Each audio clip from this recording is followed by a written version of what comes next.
Regarde-moi cette maison là. Elle est pas mal, hein.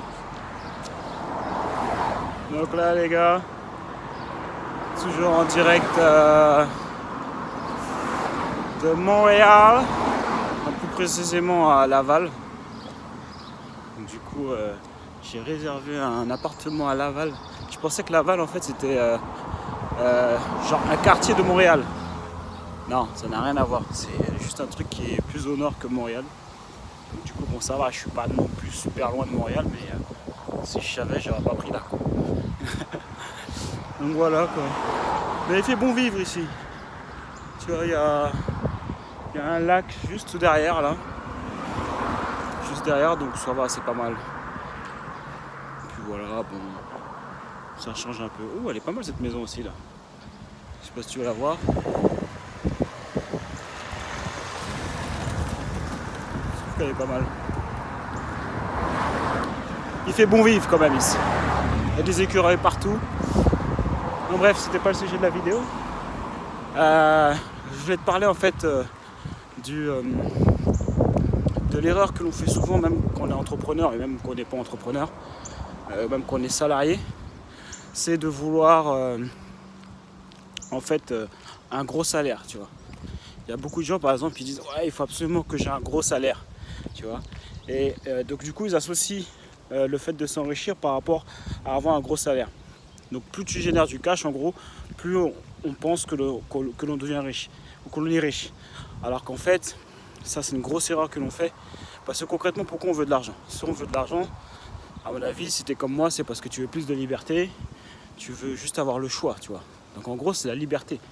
Donc concrètement, en fait, l'argent comment dire ça? En gros, avoir beaucoup d'argent, ça va pas te servir à grand chose. Ce qui va te servir, tu vas comprendre ce que je vais dire, ce qui va te servir, c'est surtout d'avoir des actifs, tu vois.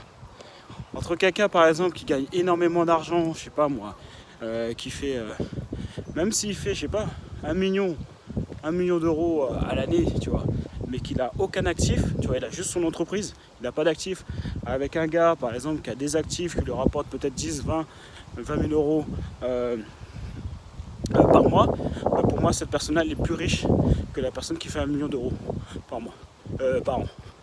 Pourquoi je dis ça? Parce que tout simplement si jamais un jour l'entreprise du gars, il y a un souci, je sais pas, il y a un changement au niveau du marché et tout, et l'entreprise se casse la figure, tu vois, donc ça peut arriver, hein.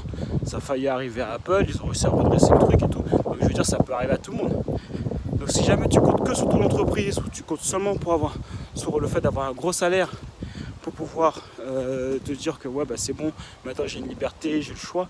Alors ça donne une illusion sur le coup, enfin sur le moment présent, parce que tu peux utiliser l'argent normal et tout machin, mais le jour où ça coupe, le jour où il y a un problème, t'as aucun actif pour pouvoir te gérer. Donc du coup maintenant, il y a plein d'excuses. Tous les gens qui disent ouais mais je gagne pas assez, etc. Si jamais tu gagnes même par mois, si jamais tu arrives à mettre ne serait-ce pas moins 500 euros par mois de côté, il y a l'ambiance là-bas là, c'est pour les enfants apparemment. Si jamais tu arrives à mettre ne serait-ce que 500 euros par mois de côté, et que cet argent-là, après tu l'investis, que ce soit dans la bourse ou que ce soit dans l'immobilier, tu vois, il n'y a pas de truc magique les gars. C'est les deux piliers, voilà.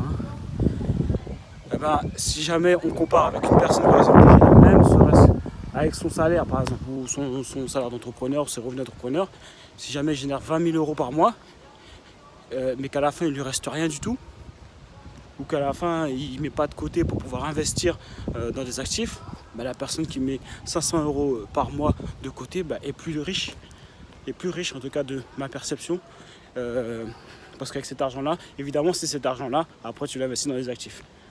Concrètement elle est beaucoup plus riche, c'est clair. Pourquoi? Parce qu'on cherche la liberté. Donc attention de ne pas se perdre, tu vois, à courir après des gros salaires,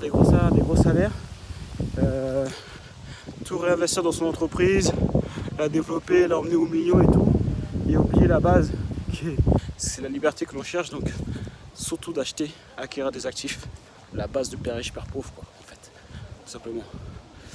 Donc voilà, je voulais te partager avec ça parce que j'ai failli tomber dans ce piège-là. Alors que moi, comme tu le sais, je suis un gars qui, la liberté, c'est ce qui a c'est une de mes plus fortes valeurs. Et j'ai failli commencer à me faire carotte par rapport à ça. Donc revenons à la base, les gars. Il faut acquérir des actifs. Voilà.